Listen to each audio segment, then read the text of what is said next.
Wah, wah, wah. Trump telah berubah sikap terhadap Israel. Atau yang lebih penting, terhadap kebijakannya sendiri. Mengapa dia melarang Israel untuk melihat rincian MOU yang katanya akan ditandatangani dalam sebuah upacara pada hari Jumat di Swiss? Mari kita dengarkan bagaimana Wakil Presiden J.D. Vance menjelaskan hal itu.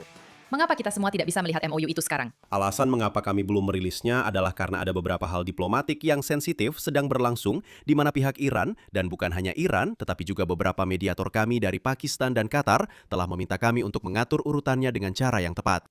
Sejujurnya, saya sendiri tidak sepenuhnya memahaminya. Tetapi memang ada sensitivitas yang ada di dunia Arab dan Muslim yang sedang kami coba tanggapi. Pada dasarnya, apakah benar-benar penting jika kesepakatan itu diumumkan pada hari Rabu atau Jumat? Tidak, itulah sebabnya kami tidak terlalu menekankannya, karena paling lambat, naskahnya akan keluar pada hari Jumat. Oke, Mark. Maksudku, aku tahu kamu ini si paling diplomatis dan semacamnya. Bagaimana kamu mau memoles yang satu ini? Dan kamu jelaskan padaku apa maksudnya sensitivitas orang Arab, Iran, Pakistan, dan Qatar. Kamu jelaskan padaku apa artinya itu. Jadi, aku sama sekali tidak tahu apa maksudnya, tapi aku punya teori untukmu. Aku tahu banyak, diplomasi selalu dilakukan secara diam-diam. Agar diplomasi berhasil dan kamu tahu, memperhatikan detail-detail kecil, semua itu dilakukan secara diam-diam dan baru diumumkan ke publik ketika sudah ada kesepakatan. Karena kalau kamu mengumumkan sesuatu sebelum ada kesepakatan, kamu bisa menghancurkan peluang untuk mendapatkan kesepakatan itu. Jadi, yang saya pahami dari ini, interpretasi saya adalah bahwa semuanya belum 100% terselesaikan. Mungkin mereka sudah hampir selesai, tapi ini seperti setengah hamil. Pokoknya, sudah selesai atau belum kan? Jadi, asumsi saya dari jawaban yang kami dapatkan dari Wakil Presiden adalah bahwa tidak semuanya sudah selesai. Dan karena itu, tidak akan ada yang dipublikasikan sampai semuanya benar-benar final. Maksud saya, apa bedanya kalau diumumkan hari ini, Rabu, atau hari Jumat? Tidak ada perbedaan besar. Apa sih cuma sehari di sini atau sehari di sana? Itu tidak masalah. Itu hanya akan menjadi masalah jika mengungkapkannya terlalu cepat, berarti memperlihatkan perbedaan yang masih ada di dokumen tersebut. Oke, jadi pertama-tama ternyata Presiden Trump menandatangani kesepakatan itu secara elektronik. Dan jika belum, detailnya belum dirampungkan dan difinalisasi. Lalu, siapa yang menandatangani dokumen elektronik itu? Oke, itu yang pertama. Kedua, itu benar sekali. Kesepakatan yang kamu bilang, kamu tahu, itu sesuatu yang mungkin membahayakan kesepakatan. Ini adalah kesepakatan yang jahat. Setiap kesepakatan yang kamu buat dengan Republik Islam itu buruk, karena ini juga memberi mereka tambahan 60 hari dan sebagainya. Sementara mereka masih menembaki kapal-kapal di Selat Hormuz, Hizbullah masih menembaki pasukan IDF di Lebanon, dan mengincar perbatasan Israel. Maaf, kamu tahu kenapa mereka tidak mau merilisnya? Karena setiap kali ada bocoran tentang sesuatu yang mungkin ada dalam kesepakatan itu, semua orang di pemerintahan Trump dan Partai Republik di Amerika yang berada di kubu Marco Rubio dan bukan di kubu J.D. Vance. Dan semua orang Israel mengatakan, ini keterlaluan. Kamu tidak bisa membuat kesepakatan seperti ini atau kesepakatan apapun. Dan itu memungkinkan rezim tersebut memiliki uang dan membangun kembali. Dan juga aku tahu dia bilang semuanya bisa diverifikasi. Omong kosong. Oke. Kamu tahu, maksudku, kamu tahu, sekarang kamu tidak setuju dengan itu, bahwa setiap kesepakatan adalah kesepakatan buruk dalam kasus ini. Jadi, mari kita lihat pemerintahan Trump melalui retorikanya sendiri, oke? Pemerintahan Trump mengatakan mereka tidak menginginkan perang sejak awal. Mereka hanya terpaksa berperang karena pihak Iran tidak mau secara diplomatis membuat konsesi yang diperlukan untuk mengakhiri program nuklir mereka sekali dan untuk selamanya. Itulah posisi pemerintahan Trump. Dan Trump berulang kali mengatakan, saya lebih suka menyelesaikan ini secara diplomatis. Tetapi jika mereka tidak mau bekerja sama, maka kita harus menggunakan tindakan tegas.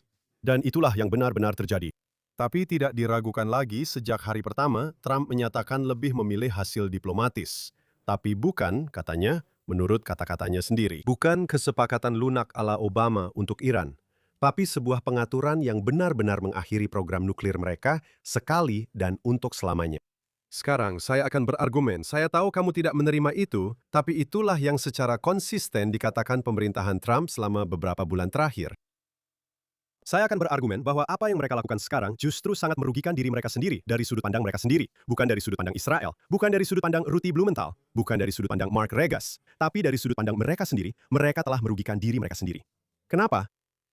Begitu kamu masuk ke proses 60 hari ini, di mana ada gencatan senjata dan selat dibuka, serta orang Iran bisa mulai mengekspor minyak mereka, sehingga mereka kembali mendapat pemasukan, padahal kekurangan pemasukan itulah yang selama ini menyulitkan mereka. Dengan kata lain, kamu telah menghilangkan tekanan ekonomi itu.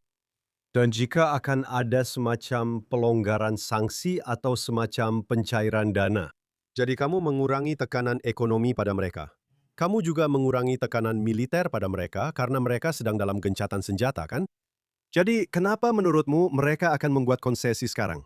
Satu-satunya peluang agar mereka mau membuat konsesi adalah jika kamu terus memberikan tekanan pada mereka. Dan dengan mengurangi tekanan, menurut saya peluang untuk benar-benar mendapatkan hasil yang baik jadi jauh lebih kecil. Satu poin terakhir tentang masalah itu ya. Jika dan Trump bahkan Vance pernah mengatakan hal seperti ini, mereka bilang dan mereka tidak mendapatkan apa-apa di awal. Mereka hanya akan mendapatkan keringanan sanksi dan sebagainya setelah mereka benar-benar memenuhi apa yang harus mereka penuhi. Dengan kata lain, mereka harus bergerak dulu sebelum mendapatkan manfaat ekonomi apapun. Dan kita selalu bisa kembali berperang. Apakah pihak Amerika akan menarik pasukan mereka keluar? Apakah mereka akan tetap menempatkan pasukan mereka di Timur Tengah? Siap siaga dan siap bertindak jika pihak Iran mulai main-main. Jadi ada dua hal. Jika kita akan memasuki proses 60 hari ini, dan menurut saya, sepertinya ini hampir pasti terjadi. Jika kita akan memasuki proses 60 hari ini, pertama, apakah pihak Amerika benar-benar mengizinkan dana mengalir ke Iran, pelonggaran sanksi, mencairkan uang yang dibekukan, dan sebagainya? Dan apakah pasukan Amerika akan tetap berada di sana, siap siaga dan siap bertindak? Karena jika tidak, Anda tahu, jika Anda memberikan apa yang mereka inginkan secara ekonomi dan menarik pasukan Anda, tidak ada kemungkinan akan ada kesepakatan yang baik. Oke, jadi pertama-tama mari kita bicara tentang ekonomi.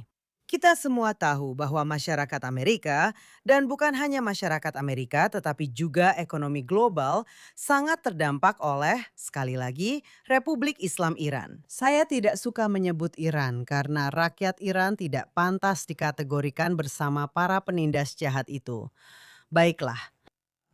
Republik Islam menahan dunia sebagai sandera dengan menguasai Selat Hormuz. Dan sekarang sekali lagi, semua orang anti perang, baik dari Partai Demokrat maupun Partai Republik sayap kanan yang woke, sedang berkata, jadi sekarang jika kamu membuka Selat Hormuz, sama saja seperti tidak pernah berperang sejak awal, karena Selat Hormuz memang sudah terbuka sejak awal, kan? Sekarang kita paham bahwa ekonomi global adalah masalah. Dan itu memang masalah yang serius, masalah yang wajar. Tapi begini, tekanan ekonomi itu jika kamu adalah seseorang yang menuduh orang seperti aku sebagai penghasut perang dan semacamnya, kamu tahu aku sebenarnya tidak terlalu peduli. Dan kamu pasti akan lebih mendukung tekanan ekonomi daripada tekanan militer. Yang kamu katakan adalah, dengar, ini berhasil dan memang berhasil. Tekanan itu benar-benar menekan rezim tersebut. Tapi ada hal lain juga. Tapi sekali lagi, orang Amerika jadi kesal karena harga bensin mereka, harga di pom bensin naik. Jadi sekali lagi, aku sudah bilang ini sebelumnya. Oke, aku mengerti. Tapi itu berarti mereka tidak melihat gambaran besarnya. Karena, dan ini bukan hanya soal senjata nuklir. Ya, kamu benar. Trump selalu bilang mereka tidak boleh punya senjata nuklir. Tapi begini, dia juga bilang ke rakyat Iran bahwa bantuan sedang dalam perjalanan. Dia juga pergi berperang dalam perang yang sangat adil. Dan dia bersama-sama Israel dan Amerika Serikat melakukan dua operasi besar yang sangat sukses. Dan intinya adalah mereka sedang menang. Bahkan Trump mengatakan kita telah menghancurkan angkatan udara mereka. Kita telah menghancurkan angkatan laut mereka. Kita telah menghancurkan bangunan-bangunan mereka. Kita, infrastruktur mereka. Kita telah menghancurkan para pemimpin mereka. Dua tingkatan pemimpin yang berbeda telah disingkirkan. Jadi, izinkan saya bertanya, ketika kamu sedang menang dan sudah menyingkirkan semua orang itu, lalu ada para jihadis Islamis yang menyandera Selat Hormuz. Mereka tidak peduli, mereka akan membunuh semua orang mereka sendiri demi tetap bertahan. Saat itulah kamu menyerah, saat itulah kamu berkata, mari kita buat kesepakatan. Itu bukan diplomasi. Itu namanya penyerahan diri. Diplomasi menurut saya, pertama-tama lupakan dulu kata itu sebentar. Ketika kamu memenangkan perang, yang kamu inginkan adalah pihak yang kalah meminta perdamaian kepadamu. Kamu tidak berkata, "Oke, kita sudah melakukan semua ini." Dan sekarang karena mereka memegang kendali atas kita di Selat Hormuz, kita akan duduk bersama dan berbicara dengan mereka, lalu tiba-tiba mengatakan hal-hal baik tentang mereka juga. Itu keterlaluan. Aku sangat marah. Jadi aku mencoba menganalisis apa yang sedang terjadi. Dan mungkin Trump akan mengejutkanku. Dan mungkin dia akan mendapatkan kesepakatan yang hebat. Dan mungkin orang-orang Iran benar-benar sudah membayar harganya. Tapi saat ini, aku tidak melihat itu. Aku melihat Amerika telah memberikan Iran kesempatan untuk hidup kembali. Bukan Iran, maksudku rezimnya, benar? Dan jika memang benar akan ada, kau tahu, pergerakan pasukan AES keluar dari wilayah tersebut, dan jika benar-benar akan ada keringanan ekonomi bagi warga Iran, menurutku akan sangat sulit membuat mereka mau memberikan konsesi yang selama ini dituntut Trump. Dan mungkin memang harus kembali berperang, karena orang-orang Iran, aku tidak melihat orang-orang Iran jika situasinya nyaman dan enak bagi mereka, mereka tidak akan mau berkompromi. Tapi aku akan katakan ini padamu. Kau bilang kau sedang menang, jadi kenapa harus berhenti? Dan aku tahu dari konflik militer yang pernah diikuti Israel, bahkan ketika kau unggul dalam konflik militer, itu tidak berarti kau harus otomatis terus melanjutkannya. Ada yang disebut hukum hasil yang semakin menurun. Kadang-kadang kau harus berhenti saat sedang unggul. Ada masalah dalam perang-perang Israel, perang-perang Amerika, di mana terjadi pelebaran misi sehingga kamu terus melanjutkan. Saat kamu terlibat dalam aksi militer, kamu harus mengevaluasi setiap hari. Kamu tahu, kemana arah semua ini? Apakah saya sedang berada di kurva hasil yang semakin menurun? Apakah saya sekarang sudah unggul? Ini saatnya untuk mundur dan menggunakan keunggulan saya dengan cara lain. Jadi gagasan bahwa Anda tahu, meneruskan ini sampai tuntas, kadang-kadang benar dan kadang-kadang tidak benar. Saya ingin mengatakan satu hal terakhir tentang orang-orang Iran. Benar? Kita tidak tahu apa yang sedang terjadi di dalam Iran. Benar. Apakah mungkin rezim itu benar-benar sedang berada di ambang kehancuran? Apakah mungkin selama gencatan senjata ini, rakyat Iran akan memanfaatkan situasi tenang untuk bangkit melawan rezim? Apakah mungkin karena semua yang telah terjadi, Trump sekarang sedang mengulur waktu agar perubahan bisa terjadi di Iran? Atau teori lainnya, Trump hanya ingin menunggu sampai November agar pemilu paruh waktu berlalu. Lalu dia bisa membalas dan membalas dengan keras. Oke, jadi biar saya jawab salah satu pertanyaan itu, kita memang tahu apa yang sedang terjadi di Iran, bahwa eksekusi masih terus dilakukan terhadap orang-orang yang tidak bersalah. Itu yang kita tahu. Kita tahu bahwa apa yang kamu sebut tenang, mungkin rezimnya memang tidak sedang dibom, tapi rakyat Iran masih ketakutan dan mereka tidak bersenjata serta tidak bisa melawan.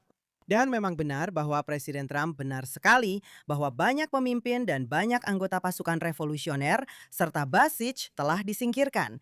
Dan ya, hukum hasil yang semakin menurun, kamu benar. Tapi dalam kasus ini, maksud saya adalah, oke, jadi sekarang yang dia ingin lakukan adalah mencabut blokadenya terhadap Republik Islam dan Selat Hormuz. Bukannya mengatakan, tidak, kamu buka sekarang juga untuk pelayaran internasional. Dan kalau tidak, kami akan mengebom kalian lagi. Dan kalau tidak, kami akan mengebom kalian lagi. Tidak, dan saya setuju tentang hukum hasil yang semakin menurun. Tapi sebenarnya, tidak ada orang Amerika yang terbunuh. Ada beberapa selama perang berlangsung, tapi sangat-sangat sedikit menurut standar militer manapun.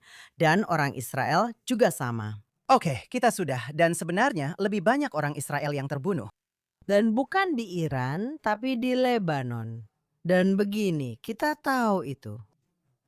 Jadi saya tidak tahu apa yang dimaksud dengan hasil yang semakin berkurang dalam kasus ini. Kedua, kalian tahu kepada semua orang ini, saya harus bilang, saya suka sekali dengan sebutan yang diberikan kepada saya di media sosial, seperti Zio Freak. Dan yang itu setidaknya bisa saya sebutkan di sini, karena yang lainnya melibatkan bagian tubuh perempuan, dan segala macam. Retorika anti-Israel yang sangat antisemit dan keji dari kelompok sayap kanan. Nah, kenapa saya sampai membahas ini? Karena kepada semua orang itu, saya ingin mengatakan, saya telah menjadi pembela besar Presiden Trump. Saya pernah menjadi seorang Republikan. Saya telah mendukungnya. Orang-orang Israel telah mendukungnya, dan rakyat Iran juga mendukungnya. Bukan karena dia suka perang atau hal seperti itu, tapi karena dia berada di sisi yang benar dalam sejarah. Dia bersama orang-orang baik melawan orang-orang jahat. Dan sekarang tiba-tiba dia mengubah kebijakannya. Dan itulah mengapa tiba-tiba J.D. Vance menjadi pusat perhatian dan mempromosikan kesepakatan ini dengan cara yang sangat buruk omong-omong. Berbeda dengan Marco Rubio yang selama ini tampaknya sangat disukai oleh Trump. Jadi saya ingin tahu kenapa bahkan jika dia mengubah kebijakannya karena alasan ekonomi atau pemilu paruh waktu atau apapun itu, dia harus mulai menyerang Israel secara verbal. Apa sih sebenarnya yang sudah dilakukan Israel kepadanya selain mendukungnya, membantunya, menyemangatinya, dan tidak memaksanya untuk berperang? Sebentar, mari kita dengarkan apa yang dikatakan Presiden Trump tentang Israel. Sekarang saya tidak senang dengan cara Israel menangani Lebanon dan Hizbullah.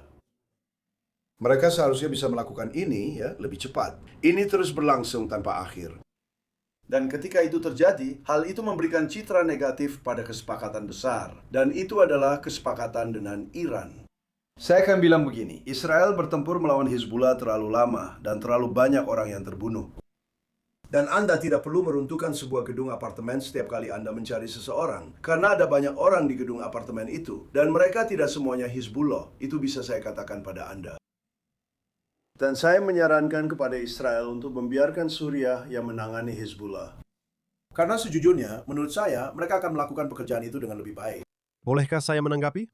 Trump mengatakan beberapa hal yang secara logika tidak konsisten di sini. Dan dia mengatakan sesuatu yang menurut saya sebenarnya sangat menarik. Yang tidak konsisten secara logis adalah dia bilang, Anda tahu, perang dengan Hizbullah sudah berlangsung terlalu lama dan Israel sebaiknya meredakannya.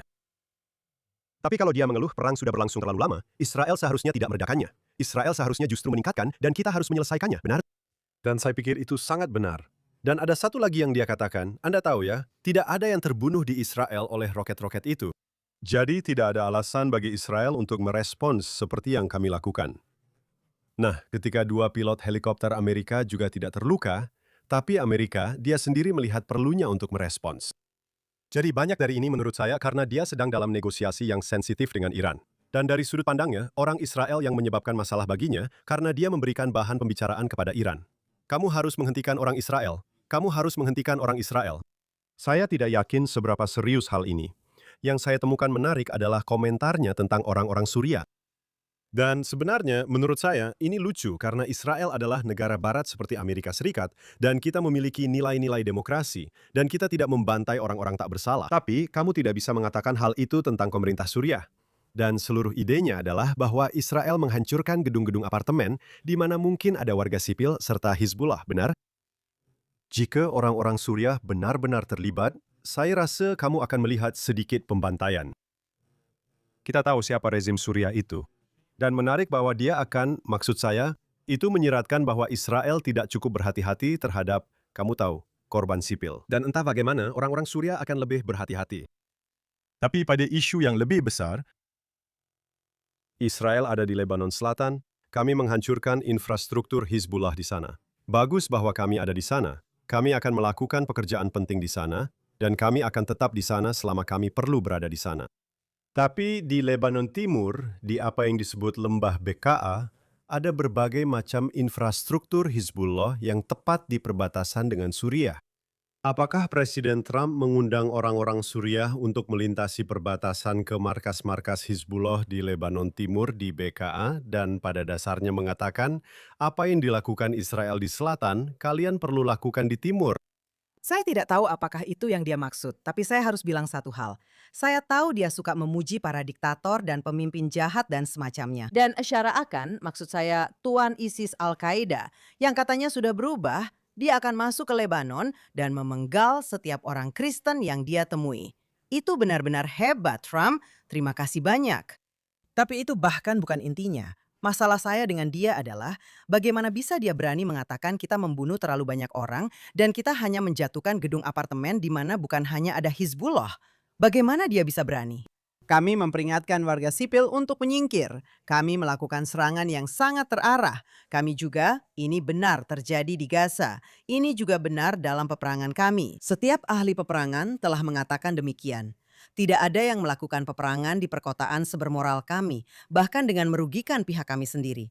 Dan bolehkah saya mengatakan itu? Duta besar Israel untuk Amerika Serikat, Yechiel Leider, yang kehilangan putranya dalam perang Gaza. Dia sangat tersinggung ketika ada yang menyebutkannya. Karena, katanya, jika Israel bertempur secara sembarangan dan hanya merobohkan gedung-gedung untuk mencari seseorang, putranya masih akan hidup hari ini. Dan itu benar. Dan saat ini di Lebanon, omong-omong, karena pemerintah Israel sangat berhati-hati agar tidak membuat Trump marah, pasukan IDF di Lebanon Selatan diperintahkan untuk menahan diri dan berhati-hati dan tidak akan melakukannya.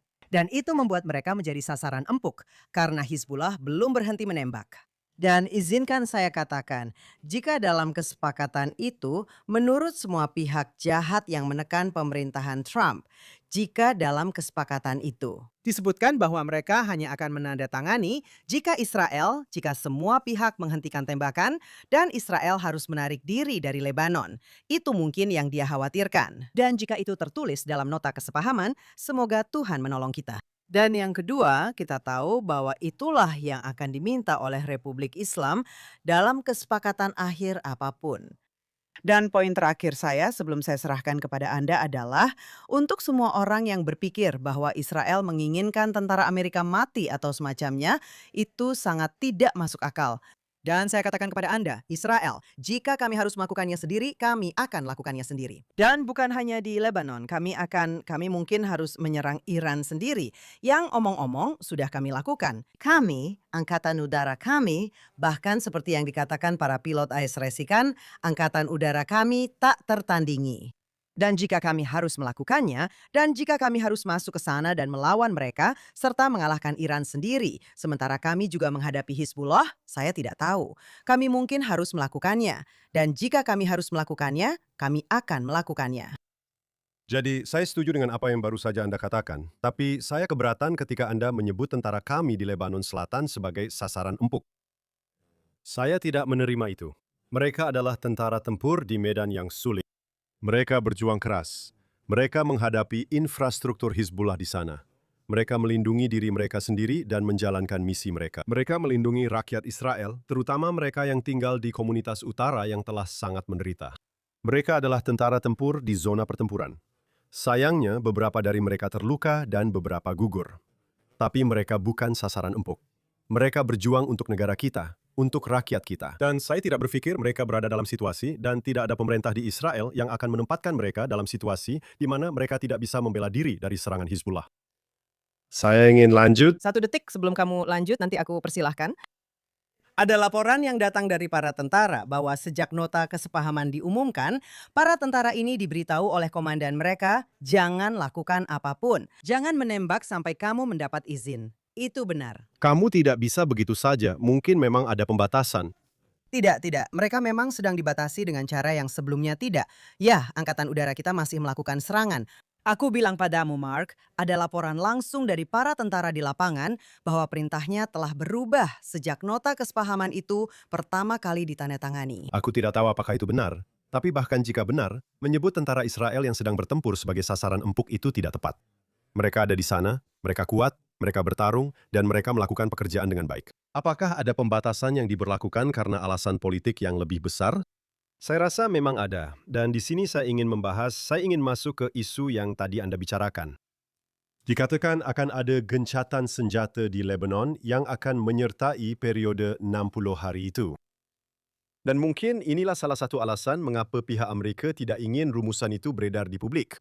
Karena gencatan senjata adalah frasa yang tidak jelas. Gencatan senjata bisa berarti berbagai hal. Interpretasi Iran tentang gencatan senjata tampaknya, dan mereka mengatakannya, Israel harus kembali ke perbatasan internasional dan mundur dari Lebanon, memungkinkan Hizbullah untuk mengambil alih lagi.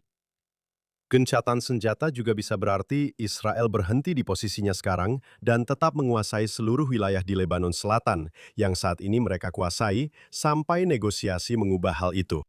Dan di sini saya ingin mengatakan hal berikut. Dan saya ingin mengatakan kepada Gedung Putih di sini, dengarkan, jika kalian ingin membiarkan Iran mengambil alih Lebanon lagi. Dan membuat negara itu sekali lagi berada di jalur yang membuatnya selamanya menjadi negara gagal. Ya, di bawah pendudukan Iran, itulah kebijakan yang benar. Seluruh upaya Amerika selama beberapa bulan terakhir adalah untuk membuat Lebanon dan Israel berbicara satu sama lain. Dan itulah yang telah kami lakukan. Dan duta besar kami yang Anda kutip sebelumnya dalam konteks yang berbeda telah memimpin pembicaraan tersebut di Washington. Dan kami telah mengadakan pembicaraan antara pihak militer. Dan pemerintah Lebanon mengatakan mereka ingin Hizbullah dilucuti. Mereka ingin menegaskan kembali kedaulatan Lebanon. Bahkan ada pembicaraan tentang skema percontohan di mana Israel akan keluar dari suatu wilayah tertentu dan tentara Lebanon akan masuk.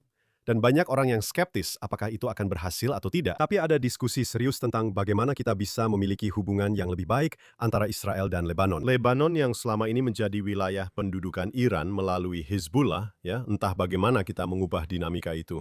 Jika Anda memaksa Israel untuk mundur secara sepihak, tidak hanya Anda membahayakan Israel, ya, tetapi Anda juga membuang semua peluang yang ada untuk membangun masa depan yang lebih baik bagi rakyat Lebanon.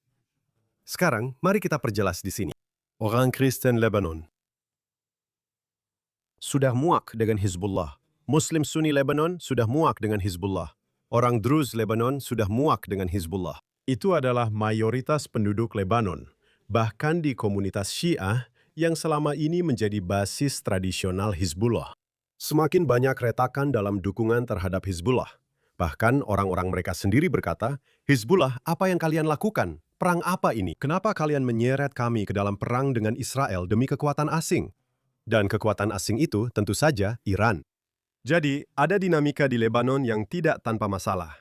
Saya tidak bilang semuanya akan baik-baik saja besok ya, tapi ada dinamika positif di sana. Ada momentum menuju keputusan yang tepat. Jika Amerika setuju dengan interpretasi Iran tentang apa itu gencatan senjata, yang berarti Israel harus mundur, semua itu akan dikorbankan. Itu adalah kesalahan bagi Israel. Itu adalah kesalahan bagi Amerika Serikat. Itu adalah kesalahan bagi Lebanon. Tentu saja. Oke, jadi mari kita bicara sebentar tentang semua ini dan anggapan seperti yang dikatakan semua orang dari berbagai pihak bahwa Trump melakukan ini sebagian karena pemilu paruh waktu di bulan November. Benar? Sekarang, hanya untuk menjelaskan kepada siapapun yang tidak tahu, yang bukan orang Amerika, tidak semua orang adalah orang Amerika, bahwa pemilu paruh waktu di bulan November, Trump tidak ikut dalam pemilu paruh waktu itu. Jadi, yang pertama, saat ini sedang ada pemilihan pendahuluan dan Trump mendukung kandidat untuk pemilihan pendahuluan Partai Republik dan berharap mereka menang. Tapi nanti di bulan November adalah saat mereka melawan kandidat dari Partai Demokrat. Sekarang, jika Partai Republik kalah di DPR dan Senat pada pemilu paruh waktu, itu berarti dua hal. Yang pertama adalah proses pemakzulan terhadap Trump. Itulah sebabnya sangat penting baginya untuk tidak kehilangan kedua lembaga tersebut, kan? Dan menurut pendapat saya, itu juga buruk bagi Amerika. Benar-benar buruk sebagai orang Amerika dan Israel. Saya pikir itu sangat buruk bagi Amerika jika Partai Demokrat mengambil alih DPR dan Senat. Tapi ini teori saya yang sepertinya tidak ada yang menyadarinya. Dan itu adalah, menurut saya dia punya Trump. Saya pikir Partai Republik punya peluang yang lebih baik. Peluang yang lebih baik untuk menang. Untuk tidak kehilangan kursi dalam pemilu paruh waktu untuk Kongres. Jika mereka berada di pihak yang menang, bukan di pihak yang menyerah, bukan di pihak Tucker Carlson, Megyn Kelly, bukan di pihak J.D. Vance. Saya rasa sekarang ini juga berdasarkan jajak pendapat dan hal-hal seperti itu. Ya, orang Amerika dari semua lapisan masyarakat ingin harga bensin mereka lebih rendah. Tapi ketika berbicara tentang kekuatan dan kebesaran Amerika, dan pada akhirnya, apa itu Make America Great Again? Amerika tidak bisa menjadi pihak yang lemah dan kalah dalam hubungan internasional dan tidak bisa menyerahkan kekuatannya kepada teokrasi kecil yang buruk. Bahwa Amerika sedang berjuang dan akan membuat dunia menjadi tempat yang lebih baik dan lebih aman. Jadi jika pemilu paruh waktu ada di pikirannya, menurut saya dia membuat kesalahan besar. Jadi kita akan tunggu dan lihat, tapi jelas bahwa Trump tidak ingin tangannya terikat di bagian kedua dari masa jabatan pertamanya setelah pemilu paruh waktu. Dia tidak ingin berada dalam situasi di mana dia dimakzulkan dan harus menghadapi semua masalah ini di Kongres, serta pejabat seniornya juga dimakzulkan. Kita tahu apa yang bisa terjadi jika dia kehilangan kendali atas Kongres. Sekarang kenyataannya, dari yang saya pahami, kemungkinan dia kehilangan Senat, maksud saya, itu secara teori mungkin saja, tapi sebagian besar ahli percaya itu tidak akan terjadi. Dewan Perwakilan Rakyatlah yang sebenarnya penting, yang berarti dia sebenarnya tidak bisa dimakzulkan, karena Senat yang harus memakzulkan dia. Tapi tetap saja, itu memakan waktu, usaha, harus berurusan dengan Kongres. Itu lebih sulit, dan waktu yang lebih baik dia gunakan untuk 2 tahun terakhirnya dalam membuat dampak bersejarah. Tapi saya setuju denganmu bahwa jika dia berhasil meraih kemenangan besar melawan orang Iran, itu pasti akan membantunya secara elektoral. Tapi dia melihat hal-hal yang tidak kita lihat. Apakah mungkin dia berpikir tidak akan ada solusi cepat? Mungkin dia memilih strategi penyikisan, di mana tekanan ekonomi, tekanan militer, dan pada akhirnya itu akan berhasil, tapi mungkin tidak akan berhasil sebelum November. Saya ingin mengatakan sesuatu di sini yang menurut saya perlu dikatakan. Jika kita akan memasuki masa tenang selama 60 hari sekarang, secara teori untuk melihat apakah mereka bisa mendapatkan kesepakatan ini. Dan seperti yang saya katakan sebelumnya, saya rasa tanpa tekanan, saya sangat skeptis apakah mungkin membuat Iran setuju pada hal-hal yang sampai sekarang belum mereka setujui. Tapi jika kita akan memasuki 60 hari masa tenang, ada juga pertanyaan, apa yang akan kita lakukan dengan masa tenang itu? Saya akan memberikan contoh. Anda bisa membangun dan memperluas pipa-pipa dari Teluk yang melintasi daratan menuju Mediterania, atau jalur air lainnya untuk membatasi kendali Iran atas jalur sempit strategis pasokan minyak. Maksud saya, apakah Anda menggunakan waktu itu jika kita akan kembali berperang dalam waktu yang tidak terlalu lama lagi, agar kita bisa lebih siap menghadapi ancaman yang akan diberikan oleh Iran? Tidak ada alasan untuk membiarkan titik cekik itu tetap ada. Dulu ada pipa-pipa dari Arab Saudi, dari Uni Emirat Arab, ke tempat lain untuk mengeluarkan minyak dan gas dari wilayah itu. Tapi pipa-pipa itu belum cukup berkembang. Apakah sekarang dalam beberapa bulan ke depan sebelum kita kembali berperang, akan ada upaya untuk membangun infrastruktur yang dapat mengurangi kemampuan Iran untuk menyandera dunia lewat jalur sempit strategis energinya? Oke, tadi kamu menyebutkan pemilu paruh waktu. Mari kita bicara tentang pemilu di Israel yang akan segera berlangsung. Jadi, dengan cepat saja, karena waktu kita sudah hampir habis. Seperti yang kita katakan minggu lalu dan minggu sebelumnya, pada saat kita bertemu lagi untuk podcast minggu depan, kita akan sudah punya tanggal untuk pemilihan umum. Kita belum punya tanggal untuk pemilu Israel. Tapi setelah mengatakan itu, kita tahu melalui proses eliminasi, kemungkinan besar kita bicara tentang paruh kedua bulan Oktober. Yang berarti, Knesset akan menjalani masa jabatan penuh. Dan sepertinya, dan ini tanggal-tanggal yang perlu dicatat, yaitu 20 atau 27 Oktober. Disitulah tebakan yang paling masuk akal. Pemilu Israel, 20 atau 27 Oktober. Dengan kata lain, hanya beberapa hari sebelum pemilu paruh waktu di Amerika. Tidak, mungkin saja, saya penasaran. Itu sebenarnya sangat menarik. Oke, baiklah, dengan penutup yang menyedihkan itu, atau mungkin kamu tidak sedih, tapi saya sangat marah dan sedih tentang hal ini. Kita akan berkumpul kembali minggu depan. Saya menantikan itu, dan saya ingin mengucapkan satu kalimat terakhir dengan sedikit kebijaksanaan ala reggae rumahan. Tidak pernah sebaik yang terlihat, tapi juga tidak pernah seburuk yang terlihat. Ya, saya tidak setuju dengan itu, omong-omong. Tapi ngomong-ngomong, podcast kita berikutnya akan disiarkan dari JNS Summit yang akan berlangsung akhir pekan ini dan berlanjut minggu depan. Sampai jumpa nanti.